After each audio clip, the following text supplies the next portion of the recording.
Set to partake in a battle of 3-1 teams at Lumen Field. Both the Seahawks and the Bucs are wounded ducks going into Sunday's matchup. Who's going to play and who won't be in action for the two budding contenders in the NFC on Sunday? Going to be breaking it all down here on our Blue Friday edition of Locked On Seahawks.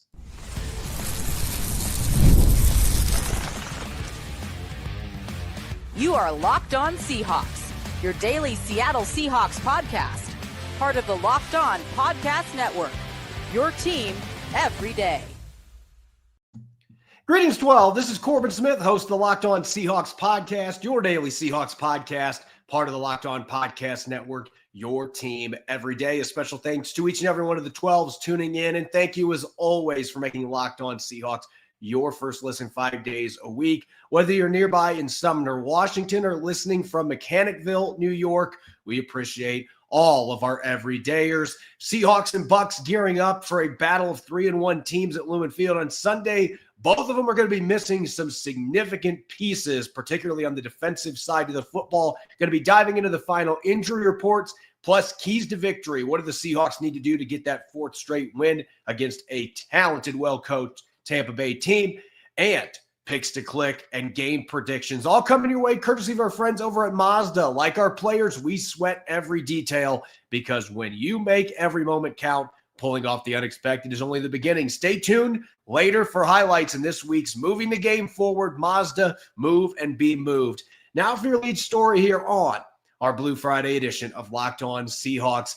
Even though the Seahawks had a mini bye coming out of their win against the Cardinals in Glendale last week, 10 days between games, still a pretty lengthy final injury report with some big names who will not be suiting up against the Buccaneers on Sunday. And that group going to be headlined by cornerback Devin Witherspoon, who continues to deal with knee issues. According to Mike McDonald, who spoke with reporters after practice today, Witherspoon re-injured the knee during the game against the Cardinals last Thursday. He has not practiced this week, so going to get another week off. Still doesn't sound like this is an injured reserve type situation for the former top 5 pick, but clearly he is still being hindered by that injury. Seahawks hoping they can get him back for their game against the Jaguars next week. They'll also be without Julian Love in the secondary. Love also aggravated his hamstring injury late in the game against the Cardinals, so they will not have him in the lineup against the Bucs either. DeMarcus Lawrence along the defensive line dealing with a thigh injury that he suffered chasing after Kyler Murray on a play last week. He's also going to be out. So 3 defensive starters who will not be available against the Tampa Bay Buccaneers. Reserve tackle Josh Jones also being out. With those players being injured, Devin Witherspoon being out, I anticipate you're going to see Reek Woolen and Josh Jobe as the top 2 boundary corners. Darion Kendricks played really well in the 2 other games that Devin Witherspoon has missed in the slot, so I anticipate number 1 is going to be out there getting all of those reps when the Seahawks have a slot corner on the field. What may change the way the Seahawks do things a little bit, though, in that regard, Nick Emanwari, the rookie out of South Carolina, will return after missing the last 3 games with a high ankle sprain. And Emanwari played a lot in the slot during training camp and in the preseason. I expect you're going to see a lot of big nickel with Big Nick out there returning from the ankle injury. So that helps offset Julian Love being out and Devin Witherspoon being out a little bit. That's the one sliver of good news for the Seahawks on their injury report. Aside from having Emanwari out there helping fill those voids, Mike McDonald said Tayakata is going to be getting playing time. I anticipate there's a chance he's getting his second start in 3 weeks. Emanwari, they're going to ease him back in a little bit, even if he's full go. They're going to make sure that he is not getting overloaded with his pitch count after being out for 3 weeks. So I'll expect to see Tayakata, maybe DeAnthony Bell getting some reps still at the safety position, Darion Kendrick at the corner spot. Those are the guys you should expect to see quite a bit in this game for the Seahawks. And as far as DeMarcus Lawrence being out, Jared Ivey seems like the natural fit to be active in this game. He did play against the Saints a couple weeks ago. Maybe Connor O'Toole is in consideration to make his NFL debut against Tampa Bay as well in this game. But one or both those guys could be active for the Seahawks with the injuries that they are currently dealing with on defense. So look for those players. Maybe Jamie Sheriff as a practice squad elevation could be an option for the Seahawks to get after Baker Mayfield as well and help offset Lawrence being out for this football game. As bad as that may look, though, the Tampa Bay Bucs still have the worst of it when it comes to injuries, and some ones that I think the Seahawks can absolutely take advantage of. We'll get into some of those keys to victory in the next segment, but the injuries are going to play into that. And you look at this Buccaneers injury report, now it's a lot smaller than what it was on Wednesday when it felt like you were looking at the back of a concert t-shirt with how many names were on there. But the Bucs are still going to be without 5 players. Jamel Dean with a hip injury, Benjamin Morrison, a hamstring. So both of the Bucs starting corners on the outside not playing in this football game. Mike Evans, this one's been known for a couple weeks. He's got a hamstring injury. They're not ready to bring him back yet. Running back Bucky Irving with a foot and shoulder injury will not play. I think that's a big deal for Tampa Bay. And Christian Eisen, who's got a quad issue with safety, who also has played quite a bit in the nickel role for Tampa Bay, he is going to be sidelined as well. Chris Godwin with his ankle that he's coming back from. He made his debut for the season last week. He's good to go. Baker Mayfield, of course, good to go after being out in Wednesday's practice. But Tampa Bay's got 5 starters, most of those players being defensive players that are going to be out for this game. Bucky Irving, and that is a massive loss. Now, Rachaad White has proven he can be the guy. He can handle those duties, but Bucky Irving just brings a different element with his explosiveness, his ability to break tackles, more of a threat out of the backfield in the run game than Rachaad White. White has really good hands out of the backfield, so as a receiver, he's still a problem, but not having Irving is a big deal. Mike Evans, future Hall of Famer, very much miss him, even with the emergence of rookie Emeka Egbuka. They are going to miss having Mike Evans out there. So some significant injuries for Tampa Bay going into this game, but not maybe as bad as it looked a few days ago for the visitors. Nonetheless, both these teams, there's a little bit, as I said on Thursday's show, there's a little bit of a battle of attrition for only being week 5 here. Both these teams, particularly in their secondaries, you're looking at 4 players total, 2 for each team, starters that are going to be out for this game. Eisen also, you could consider a starter, even though he's been more of a rotational nickel, plays a lot of snaps for the Bucs. So you're talking 4 or 5 defensive backs that are key players for these two teams that are not going to be suiting up for this football game. Baker Mayfield and Sam Darnold may be looking at that as a licking their lips type situation that we can take advantage of backup defenders going up against our receivers. And so that, I think, is going to be a big storyline going into this football game. But I am excited to get to see Nick Emanwari get to be back on the field for the Seahawks, and Cody White's healthy enough. We'll see if he plays. But the Seahawks overall, away from that defensive backfield and Lawrence being out, look like a pretty healthy team. Tampa Bay seems to have more issues scattered around the roster, and they're certainly going to have some guys that are playing in this game who are not close to 100% as well when you looked at how long their injury report was compared to Seattle. So something to keep an eye on how those guys hold up over the course of an entire game. But looks fairly even in terms of the guys that are going to be out in this game for Seattle and Tampa Bay. Coming up next, speaking of this marquee matchup coming up, 3-1 teams, going to be diving into keys to victory up next, what the Seahawks have to do on offense and defense to go to 4-1 and beat a talented, well-coached Tampa Bay team. I'll get to that up next here on our Blue Friday edition of Locked On Seahawks. This is Mazda's Moving the Game Forward, brought to you by those who believe it's not just about playing the game, it's about redefining it, because these moments do more than win. They push what's possible. They remind us to go that extra yard, shift into that extra gear, and keep moving the game forward, continuing to play dialed in from the pocket as well as outside the pocket. Sam Darnold tossed for 242 yards and a touchdown, and he made a key 22-yard pass to Jackson Smith-Njigba to set up Jason Myers' game-winning field goal in prime time. That's what keeps fans and players alike moving forward, always chasing that next great moment. When you follow what moves you, the unexpected is only the beginning. And just like there's more to every highlight, there's more to a Mazda vehicle. Mazda, move and be moved. This episode is also brought your way by Square. Your favorite neighborhood spots run on Square. There are certain businesses that truly make the neighborhood feel like home, whether it's the local sports bar, packed on game days, the coffee shop that knows your order by heart, or the corner deli that's been serving your community for decades. These are the places that bring people together. When neighborhood businesses thrive, the whole neighborhood thrives. One of my favorites is Simply Seattle, the home for all your Seattle sports merchandising needs. Obviously, I've got a ton of great Mariners stuff with the Mariners getting ready to kick off their playoff run on Saturday. Spending money there doesn't just support the business, it supports the people behind it and the community around it. Those local spots are what make the neighborhood feel like home, and so many of them run on Square. Square is a proud partner of more than 4 million neighborhood businesses around the world. You can go to square.com/go/LockedOnNFL to learn more. But before you do, go support your favorite neighborhood spot. You'll be happy you did. Square, see you in the neighborhood.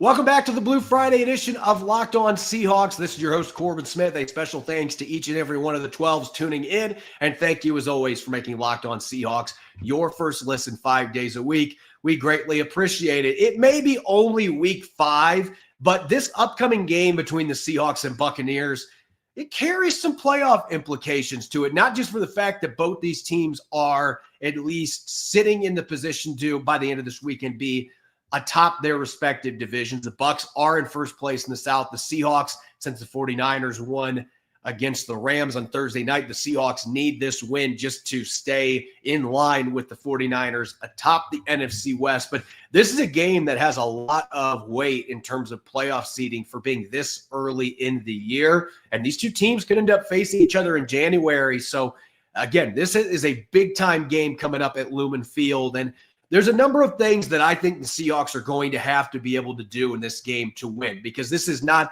look, no offense to New Orleans a few weeks ago, and I've said this, I think New Orleans is a better team than what they looked like in that game where Seattle just blew them out of the water early. New Orleans has been competitive the other 3 games, but Tampa Bay is a much better football team. Todd Bowles is an excellent coach. He's got a really good staff there in Tampa. This team is going to be ready to play, and it's 2 3-1 squads. This is going to be a tough one. The Seahawks are going to have to do a number of things to get in the win column. And as far as keys to victory on offense, I want to start off talking about the passing game for Seattle, because all offseason long, the talk was about establishing the run, getting that non-negotiable run game going. And the Seahawks are feeling more confident coming out of the game against Arizona. They did have 155 rushing yards. I know 24 of those were on a run by Sam Darnold, but still, they had success running the football against Arizona, who was pretty similar in terms of their success leading up to last week with the Bucs. They were one of the better teams at stopping the run, and Seattle did find success last week.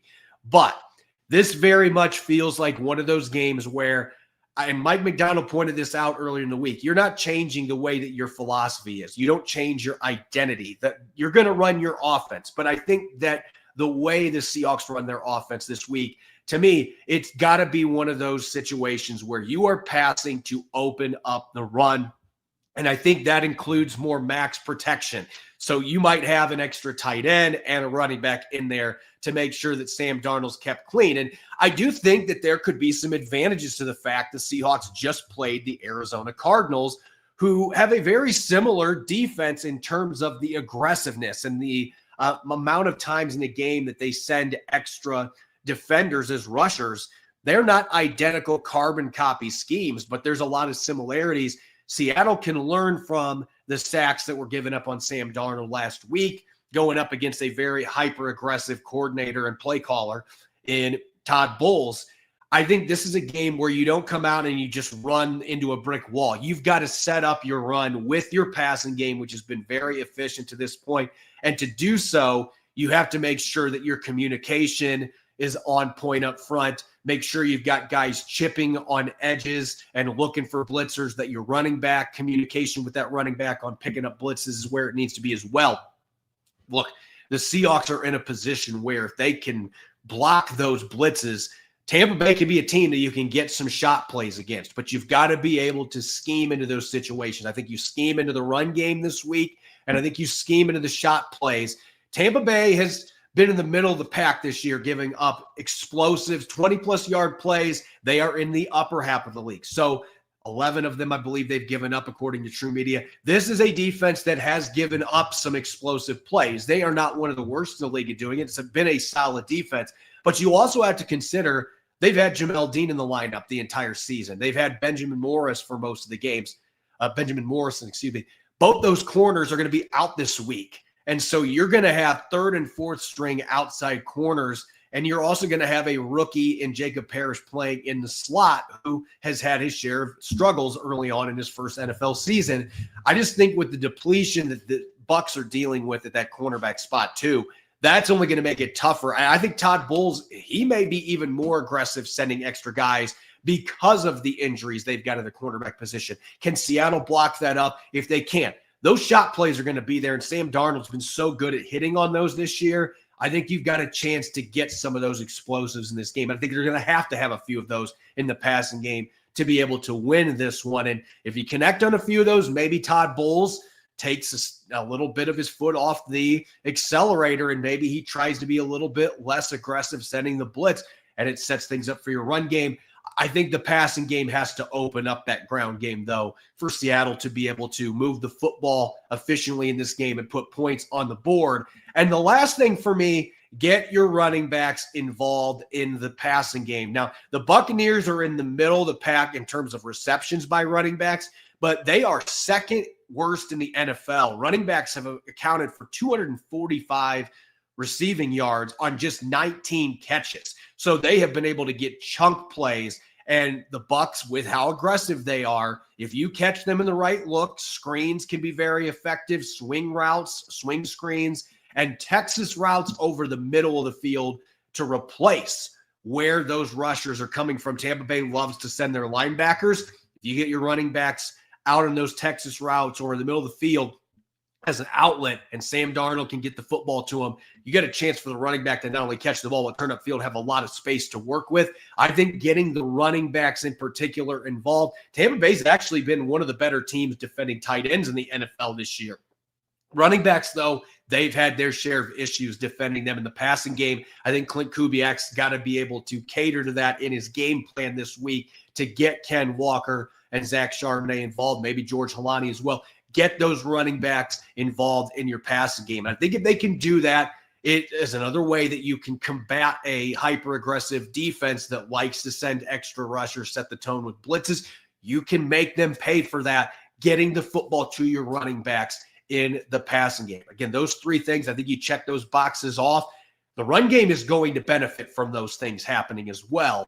I think that gets your offense rolling and you're able to have some success with a more balanced approach as the game unfolds. But I do think it's about the passing game to open up the run and have the running backs be involved in that passing game this week to be able to beat Tampa Bay at what they are good at as a hyper-aggressive defense. As for Seattle's defense coming into this game, first big key for me, Baker Mayfield, he is a magician when it comes to holding on to the football up to the last second and being able to find a way to sidestep rushers and just give himself enough time that he can get the ball downfield. And he will take hits. He will stare down the barrel, take a blast, and he will throw the ball. If you can speed the game up a little bit for Baker, though, if you can get his clock in the pocket to speed up a little bit, this is still a quarterback that very much can be coaxed into rush throws. He only has one pick this year. In the past, though, interceptions have been a little bit of an issue for him. Can Seattle force him into some situations where a secondary, albeit one that's not 100%, they've still got playmakers back there that can make plays in the football? Kobe Bryant, Reek Woolen, Darion Kendrick, Josh Joe, Nick Eamon-Wari could make plays in the football as well. Make him get the ball out quicker than he wants to and make him uncomfortable. Take away that magician aspect from him a little bit. I think if the Seahawks are able to do that, then it's going to really hamstring what Tampa Bay can do, especially because of the fact that they're going to be missing their number one running back in Bucky Irving as well. Second big thing for me, and this is also going with the running backs and tight ends. I'm saying this for skill players in general. This could be a key most weeks, if not all, but I think especially with this Buccaneers team. You cannot allow them to beat you downfield. You cannot get those vertical shot plays that Baker Mayfield, particularly in the middle of the field, on posts, corners, deep drags. You cannot let him have the time to be able to let those explosives develop there. He's been able to hit Egbuka several times in that regard. This is a game, especially with Mike Evans not being available. You force Tampa Bay to take those underneath throws more often. Again, speed things up. Underneath throws, swarm to the ball, tackle, limit the after the catch. And Egbuka's been really good at that in that regard as well. Sterling Shepard is a guy that's created after the catch consistently in his career. Get guys down when they do catch the football. Come in swarms. You do those things with the injuries they've got at running back, then I think it sets you up nicely. And really, to me, when you look at matchups, the Buccaneers have injuries along their offensive line. Cody Mock, one of their starting guards, is out for the whole season. They've got a backup in his place. And then you've got Charlie Heck at the tackle position. In 3 games, he's given up 18 pressures. He has had a ton of trouble keeping his quarterback, Baker Mayfield, clean. Mayfield's been able to get around a lot of those pressures because that's just what he does. But this is a game where Boye Mafe, Uchenna Nwosu, Derek Hall, if Jared Ivey or Connor O'Toole gets opportunities, you got to take advantage on that side and really maximize the injuries that the Buccaneers have. Take advantage of those backups that are in the lineup, and that feeds into those earlier keys about speeding the clock up, not allowing Baker Mayfield to have time to take those shot plays downfield. To me, it's all about defending the passing game. And Tampa Bay's been an effective running team this year. You don't want to just bypass that.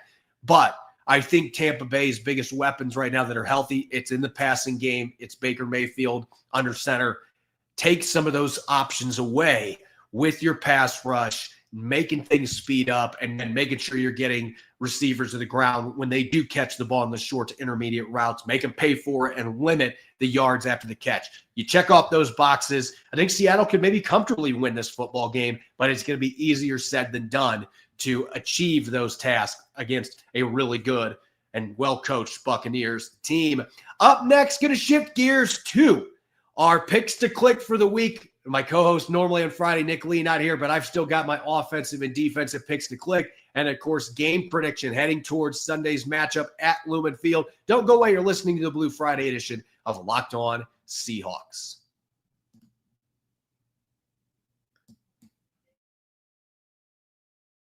I'm Cody Rourke from Locked On Broncos, and this episode is brought to you by Peloton. Peloton is shaping the future of fitness with the brand new Peloton Cross-Training Tread Plus, powered by Peloton IQ. This is Peloton's most advanced equipment yet, giving you real-time guidance and endless ways to move, whether you're running, lifting, or you're cross-training with your favorite instructors like Alex Toussaint. It's training reimagined to make your workout more personal. Peloton is built for breakthroughs. With features that help you plan, stay motivated, and hit peak performance, you can let yourself run, lift, flex, and go while Peloton handles all the rest. Plus, Peloton IQ provides real-time strength coaching, tracking your progress and suggesting weights that challenge you so you can get stronger. Plus, the new movement tracking camera, it counts your reps and corrects your form in real time, making sure every rep is safer and smarter. So, let yourself run, lift, flex, push, and go. Explore the new Peloton Cross-Training Tread Plus at onepeloton.com. Welcome back to the Locked On Seahawks podcast, Blue Friday edition. I'm your host, Corbin Smith. A special thanks to all the 12s who are tuning in. Thank you, as always, for making Locked On Seahawks your first listen 5 days a week. We greatly appreciate it. Seahawks Bucks getting ready to clash at Lumen Field on Sunday. It's a big weekend for Seattle sports. The Mariners also opening their playoff divisional round series against the Detroit Tigers later that day across the street. So it is going to be a crazy, chaotic weekend, a fun one, hopefully, for Seattle sports fans. And the Seahawks hope to open it up with a big win over the Buccaneers. Let's get to our weekly picks to click. As always, a player on offense and a player on defense that I'm expecting a big week from against the Buccaneers. And going to start on the offensive side of the football. And I've talked about the injuries that the Bucs are dealing with at corner. Both these teams are banged up in the secondary, but particularly Tampa Bay. Both of their starting outside corners, Benjamin Morrison as well as Jamel Dean, they're going to be out this game due to injury. Third and fourth stringers playing on the outside. You've got Jacob Parrish playing in slot, rookie out of Kansas State. That is actually the matchup that I'm circling in this game. Jacob Parrish is a kid that I liked a lot coming out of Kansas State, but he's had his struggles. And Cooper Kupp is a receiver with his size that I think is going to create some real problems for him. And I think Seattle's going to emphasize getting the ball out quickly as they have all year. And Kupp has been able to create after the catch when he's had his opportunities. I think this is a game where the rookie is going to get a few lessons taught to him by Cooper Kupp. I think Kupp gets his first touchdown of the season. I think he goes for 94 receiving yards on 8 receptions. I think he is going to be a big part of Seattle's passing attack against Tampa Bay. I like that matchup against Jacob Parrish. And I think there's going to be a lot of emphasis from the safeties trying to help out on Jackson Smith and Jigba in particular, a lot of bracket coverage. I just think there's going to be ideal one-on-one situations. And, oh, by the way, as I said earlier, the Bucs, they like to blitz, and they'll bring that pressure from the middle of the field. That is where Cooper Kupp has made a living throughout his career, just carving teams up in those intermediate middle of the field routes. I just have a feeling he's going to get a lot of opportunities, and he's going to capitalize on those in this game. So I've got Kupp as my offensive pick to click. And then on defense, maybe the guy that's had the most bad luck this season in terms of statistics, Boye Mafe. I think he's been much better than the numbers suggest. He still doesn't have a sack, doesn't have many quarterback hits, but he's been very effective. He's had a high win rate as a pass rusher. He has gotten his hands on the football a couple of times for deflections. He's been effective, but he hasn't had that game where he's really got going, hitting the quarterback, getting sacks. I think this is the game that we see Boye Mafe find hit his stride, in part because, as I mentioned earlier, the Bucs are going to be playing a backup tackle. Luke Gadecki's out. He's on injured reserve. They've got Charlie Heck starting at that right tackle spot. I think Seattle is going to have number 53 across for him a lot in this game. And I think we're going to see Mafe not only get to Mayfield a couple times, I think he's going to have a strip sack in this game. I think he's going to have it well-timed. Seattle's going to recover. This is going to be a key turnover in this football game. But I think we see Mafe get a sack, a couple quarterback hits, and a pass breakup to go with the forced fumble. I'm expecting a really good game from number 53 this week. I just love the matchup against a backup tackle. He's going to get a lot of reps over there, and he's overdue. He is due for a big-time game. So I think Boye Mafe, he's going to make his presence felt, and Baker Mayfield is going to get sick of seeing number 53 by the time this game is over. As for final game prediction, right now, according to our friends over at FanDuel, the Seahawks are still 3-point favorites. That has been pretty much deadlocked this week, a 3-point favorite spread for Seattle. And I have been going back and forth on this. If you've listened to the crossover episode or our latest Seahawks squad show, I've been torn on this because I do think Tampa Bay, when they are full strength, I think Tampa Bay is one of the best teams in the NFC. I think they have a team that is built to be able to win on the road at tough places like Seattle. And at the same time, it feels like the injuries, even with the Seahawks having some of the guys they have out in this game, it feels like Tampa Bay, they've got the longer list of guys that are out. They've got more issues on offense as well as defense. It just feels like, and they've had more injuries in general leading up to this. It just feels to me like this is a game that is going to be on the lower scoring end. I think you got 2 defensive coaches, 2 well-coached defenses. I think points are going to be at a premium in this game.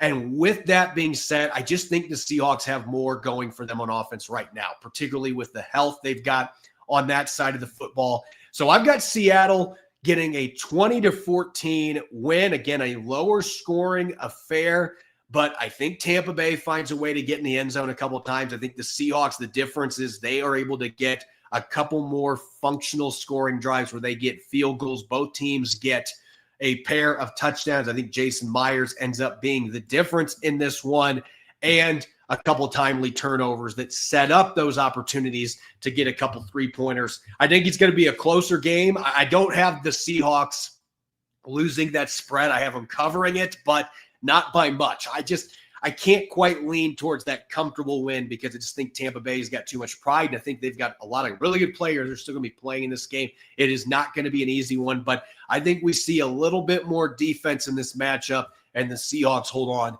for a 6-point win to go to 4-1 on the season. As always, you can follow me on X and Blue Sky at Corbin Smith NFL. Make sure to subscribe to Locked On Seahawks on YouTube or wherever you listen to your podcast to make sure you don't miss a single episode. And if you're looking for tons of extra Seahawks content, we've got you covered at EmeraldCitySpectrum.com as well. Subscriptions just $6 a month for coverage of 11 teams in the pro and college ranks in the Pacific Northwest. So make sure to check that out. Enjoy your weekend. Enjoy the games on Sunday. Mariners as well.